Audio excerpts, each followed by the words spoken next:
This channel does not promote any violent, harmful, or illegal activities. All content provided by this channel is meant for an educational purpose only. Brought to you by V-Guard, co-powered by Sensodyne O Bhimal, বলো কথা Keshari. Associate sponsor Ultratech Cement. আমাদের অপর সহকর্মী সুব্রতও আমাদের সঙ্গে রয়েছেন। সুব্রতর সঙ্গে একটু কথা বলি।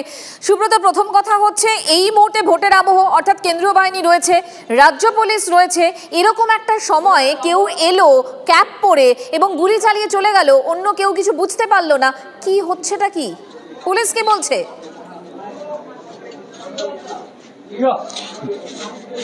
হ্যাঁ দেখো, একেবারেই পুলিশের সঙ্গে কথা বলে যেটা জানতে পারা যাচ্ছে যে এই মুহূর্তে তারা তদন্তের স্বার্থে শুধুমাত্র তদন্ত শুরু করেছে এবং তারা সম্পূর্ণ বিষয়টি না বলতে চাইলেও সাধারণ মানুষ এবং এলাকার মানুষের সঙ্গে কথা বলে যেটা জানা যাচ্ছে যে পুরনো শত্রুতা অর্থাৎ পুরনো বিবাদের জের প্রাক্তন পঞ্চায়েত সদস্য এবং বর্তমান পঞ্চায়েত প্রধান, যাদের বিবাদ কিন্তু এই মুহূর্তে চরম পর্যায়ে পৌঁছেছে।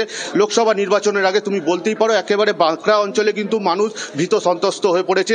দিনের বেলা প্রকাশ্য একেবারে পঞ্চায়েত অফিসের মধ্যে ঢুকে 2-3 রাউন্ড গুলি চালানো হয়েছে এবং পঞ্চায়েত প্রধানের বাবা যে কিনা আক্রান্ত হয়েছেন এই ঘটনায়, পাশাপাশি আরো একজনের হাতে গুলি লেগেছে। এই ঘটনায় রীতিমতো কিন্তু চাঞ্চল্য তৈরি হয়েছে। তবে বোঝাই যাচ্ছে যে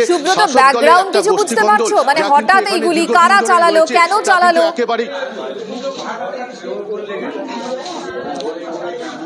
একেবারে দেখো ভয়ঙ্কর কাণ্ড। দুপুরবেলা যে গুলি চলেছে তাতে কারা চালালো, 4 জন মতো দুষ্কৃতী মুখ ঢাকা দিয়ে এসেছিল এমনটা জানা যাচ্ছে এবং তারাই কিন্তু এই ঘটনা মূলত ঘটিয়েছে। ঘটানোর পর তারা চম্পট দেয় পঞ্চায়েত প্রধানের অফিসের যে কাঁচ, সেই কাঁচ কিন্তু ভেদ হয়ে যায় এবং সেই কাঁচ ছিটকেও বেশ কয়েকজন আহত হয় এবং মূলত 2 জনের গুলি আহত হয়েছেন। তাদেরকে স্থানীয় হাসপাতালে চিকিৎসার জন্য নিয়ে যাওয়া হয়েছে এবং সম্পূর্ণ ঘটনার তদন্ত শুরু করেছে হাওড়া সিটি পুলিশের উচ্চপদস্থ আধিকারিকরা, সঙ্গে বাঁকড়া তদন্ত কেন্দ্রের পুলিশরা। আমি তোমাকে সেই ছবিটা আরেকবার দেখানোর চেষ্টা করব।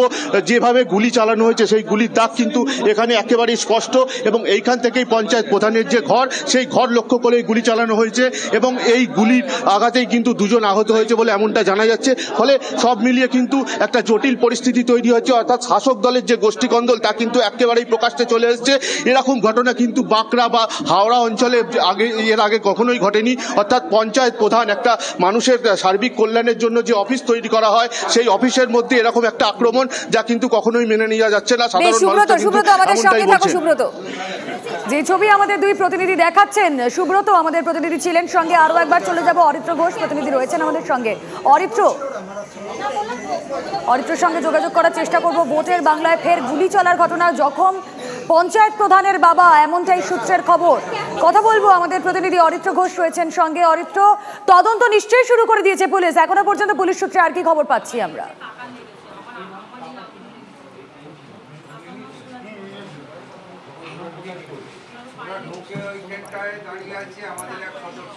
অরিত্র, শোনা যাচ্ছে না?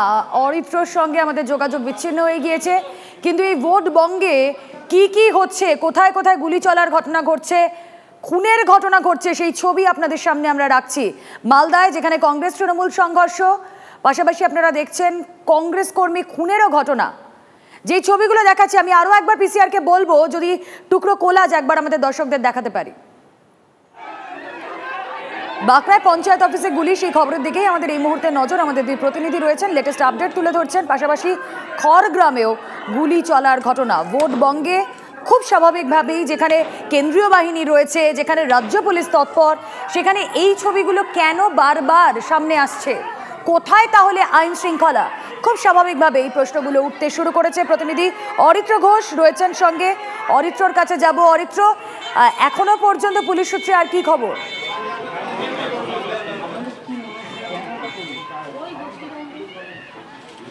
দেখো, এখনো পর্যন্ত পুলিশের তরফ থেকে প্রাথমিক যে ব্যবস্থা, সেই ব্যবস্থাগুলো ইতিমধ্যে নেওয়া হয়েছে।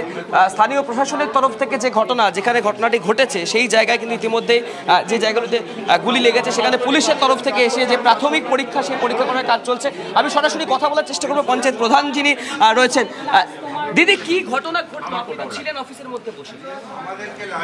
ঘটনা ঘটলো বলতে, আমি অফিসে আসি, যেমন টাইমে অফিসে এসে আমি আমার অফিসে কাজ করছি, পাশে আমার সদস্যরা, বাবা কাকারা এসছে। সদস্যরা প্রায় সবসময় আমার সাথেই থাকে যারা আছে। আর বাবা কাকা এসেছিলো কোনো কাজের ক্ষেত্রে, এসেছিলো পঞ্চায়েতে। ততক্ষণে কোনো একটা সদস্য জিজ্ঞাসা করে যে ওরা তিনজনে এসেও অচেনা ব্যক্তি তিনজন জিজ্ঞাসা করছে যে প্রধান কোথায়। তখন আমাদের সদস্য বলে যে প্রধানের সাথে কি দরকার, আগে বলুন আমাকে। তখন যখন বলেছে বলতে, ততক্ষণ ওরা তিনটে বন্দুক বার করে নিয়েছে পকেট থেকে, বার করে নিয়ে এদের সদস্যদের দিকে সদস্যদের ফায়ার করেছে। বাবার পায়ে লেগেছে, কাকার পায়ে গুলি লেগেছে, আমার পায়ে হাতটাই ছুঁয়ে বেরিয়ে গেছে, আংটিটা ভেঙে বেরিয়ে যায় একদম লেগে।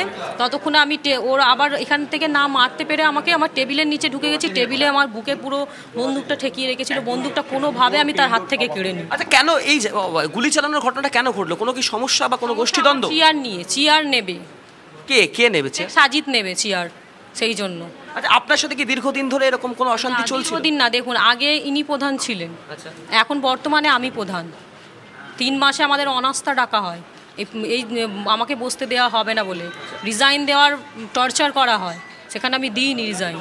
তারপরে সে চলে গিয়েছে, গিয়ে হুমকি দিয়ে গেছে। এই হুমকিটা কতদিন ধরে দিচ্ছিল? হুমকিটা প্রায় 2 মাস হবে, তো 2 মাস প্রায় হুমকি দিচ্ছে। এটা কি গোষ্ঠীদ্বন্দ্ব অন্য কোনো দলের সাথে আপনার? না, দলের জন্য, এই চেয়ার নিয়ে বললাম তো। আচ্ছা, আপনি তো এর আগে পঞ্চায়েতের প্রধান হিসেবে কাজ করেছেন, এই ঘটনা কেন ঘটলো? এটা কি কোনো গোষ্ঠীদ্বন্দ্ব বা অন্য কোনো গোষ্ঠীর সাথে আপনাদের দলাদলি শুরু হয়ে গেছে? না, আমাদের গোষ্ঠীদ্বন্দ্ব কিছু নেই, আমরা তৃণমূল কংগ্রেস সবই সমান। আমাদের মধ্যে 22টা সিট, কার্যকরী সভাপতি এবং চেয়ারম্যান 3 ভাগে ভাগ হয়। ভাগ হওয়ার কারণে 2 ভাগ একদিকে চলে যায়, আমি একদিকে থাকি। তাদের সিলেক্ট করে ইলেকশন হয় প্রধান হবার জন্য, টুকটুকি জেতা স্বাভাবিক, যেতে এবং প্রধান বসান। কিছু আনলিগাল কাজ এবং তোলাবাজি এসব করছিল বলে প্রধান প্রতিবাদ করে।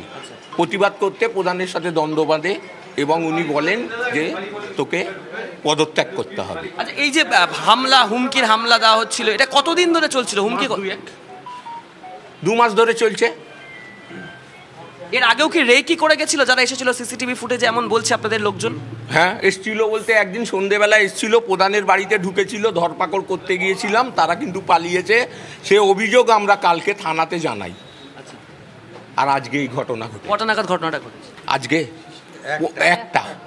অর্থাৎ বুঝতেই পারছো, দুপুর 1টার কিছু সময় আগে, কিছু সময় পরে এই পঞ্চায়েত অফিসের ভিতরে সরাসরি ঢুকে যায় দুষ্কৃতীরা। মুখ বাঁধা অবস্থায় ছিল এবং সেখানে এসেই যতটা বর্ণনা দিতে পারছে, আমি মাখনকে দেখাতে বলবো ছবিটা সেভাবে। প্রথমে তারা এখানে এসে আমি সেই ছবিও আমাদের দর্শকদের সামনে পরবর্তীতে তুলে ধরবো। একটা ছোট্ট ব্রেক নিতেই হচ্ছে, সঙ্গে থাকুন।